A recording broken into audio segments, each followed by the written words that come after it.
स्वास्नी हावाले नखानु भनेको फल टिपेर खाई आफ्नो पतिलाई पनि दिए। परमेश्वरमा भरोसा गर्ने व्यक्तिहरू थिए नि, परमेश्वरले सृष्टि गरेका थिए नि, अनि परिवार के भए? बर्बाद भयो, पापमा खसे। सारा संसारका मानिस उद्वारा पापमा खसे। तपाईलाई याद छ अर्को जग्गा लुत पनि एउटा परमेश्वरमा आशा गर्ने विश्वासी थिए। उनका पत्नीलाई त्यहाँबाट निस्केर जाँदा पछि फर्केर नहेर्नु, पत्नीलाई, छोरीलाई, बुवालाई सबैलाई भनेका थिए, भन्दै पछि फर्केर नहेर्नु, तिमीहरू पहाडतिर भाग्नु, यहाँ नजिक नबस्नु। तर तपाईँलाई थाहा छ लुतकी स्वास्नीले पछि फर्केर हेरी नुनको थाम भयो। थाहा छ नि है यो कहानीहरू सबै? ओके, थाहा छ। नुनको खम्बा भयो। फेरि साराईलाई हेरौँ, अब्राहमको स्वास्नी साराई कति प्रभुमा आशा गर्ने, उनीहरूद्वारा संसारमा मुक्तिदाता उद्धारकर्ता आउने एउटा परिवार चुन्नु भएको थियो। तर आफ्नो गर्भमा बच्चा गर्भधारण नगर्दा आफ्नै नोकर्नी उसले आफ्नो श्रीमानलाई दिए। मेरो सन्तान, मेरो लागि यो हाहाकारबाट सन्तान उत्पन्न होस् र म मान्न सकु, म आफ्नो सन्तान बनाउन सकु।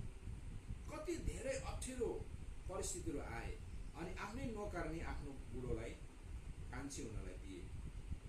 अनि समस्या आए जब त्यो नोकर्नीले गर्भधारण गरी अनि मालिनीलाई ठुला ठुला आँखाले हेर्न लागि, त्यतिखेर भन्छ अब्राहम म माथि न्याय गर्नुहोस्, त्यो नोकर्नीले गर्भधारण गर्ने साथ मलाई ठुला ठुला आँखाले हेर्न लाग्यो। ऊ आफैले देखी हो नि त समस्या। अनि आँखा ठुलो हेर्दाखेरि मेरो न्याय गरिदेऊ भन्छ। समस्या आयो।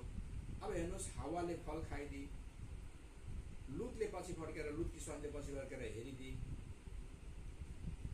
साराले त्यहाँ समस्या ल्याए। यहाँनिर अयुबको श्रीमानले सराप्ने सल्लाह दिन्छ, अयुबको श्रीमतीले सराप्ने सल्लाह दिन्छ। विश्वासीहरूलाई नै चलाउँछ शैतानले। यसकारण आमाहरू होसियार हुनुपर्नेछ। बाबाहरूलाई भन्दा धेरै आमाहरूलाई चलाउँछ शैतानले। आमाहरू होसियार हुनु खाँचो छ। अनि त्यस्ता राम्रा राम्रा आमाहरू पनि वचनमा हामी पाउँछौँ। मरियम जो परमेश्वरको आशा भरोसामा जिन्दगी बिताउँदथ्यो, परमेश्वरलाई हेरिरहन्थे बाटा। अर्को एउटा अबिगेल भन्ने औरत कति राम्रो सल्लाह दिएर आफ्नो परिवार सबैलाई बचाएकी थिए। अनि हितोपदेश 31 अध्यायमा गयौँ भने त्यहाँ घर परिवार सम्हाल्ने एउटा सुन्दर श्रीमती छिन्। कस्तो राम्रा राम्रा श्रीमतीहरू पनि छन् नि वचनमा। तर राम्रा राम्रा श्रीमतीहरूलाई शैतानले धेरै चलाउन चाहन्छ। हजुर तपाईँ होसियार हुनुपर्दछ। यहाँ पनि अन्तिम मोमेन्टमा गएर, आखिरी समयमा गएर आफ्नो पतिलाई सल्लाह दिनुपर्ने, उत्साह दिनुपर्ने, माथि भरोसा गर्न सिकाउनु पर्ने, सराप्ने सल्लाह पनि दिन्छ। यसरी हरेक समयमा, हरेक युगहरूमा शैतानले आमाहरूलाई धेरै चलाएको छ अनि त्यसमा फँसेकी छ। त्यसकारण परिवारहरू बर्बाद हुनु, आमाहरू प्रार्थनामा, परमेश्वरमा भरोसामा बस्नु एकदमै खाँचो छ। र यहाँ अब हामी अलिकति एउटा पद पढेर म भन्दछु। 6:2 यस्तो लेखेको छ, अयुब 6:2। हाय मेरो मनको दुःख जोख्न मात्र सकिए त, अनि मेरा सबै विपत्ति तीसँगै तराजुमा राखिएको भए त समुद्रका बालुवाहरू भन्दा पनि ती गरुङ हुने थिए। मेरा वचन उग्र भएकोमा कुनै आश्चर्य छैन भन्छ अयुबले। अब 7:5 यस्तो भनिएको छ, मेरो शरीर किरै किराले र पाप्राले भरिएको छ र मेरो छालामा चिरा चिरा परेर पिप निस्किन्छ। सबै कुरा खतम भयो। पत्नीले पनि सराप्ने सल्लाह दिन्छन्। शरीरबाट पिप र खुन निक्लिएका छ, किरा निक्लिँदैछन्। यस्तो अवस्थामा अयुबले के गर्न सक्थ्यो? उहाँको दशालाई हेर्नुहोस्।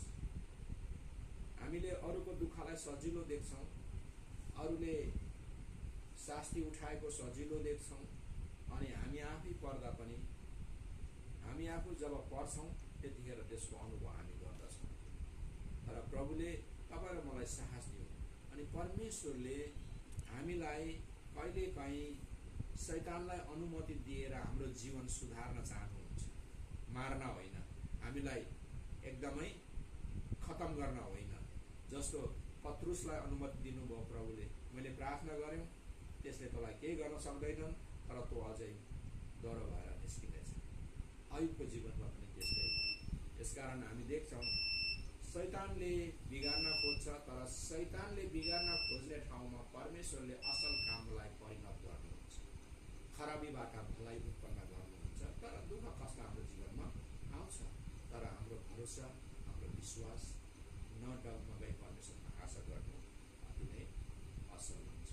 परमेश्वरलाई धन्यवाद होस्। म यहीँ राख्न चाहन्छु र टाइम पनि भइसकेछ। सबैलाई जय मसीह।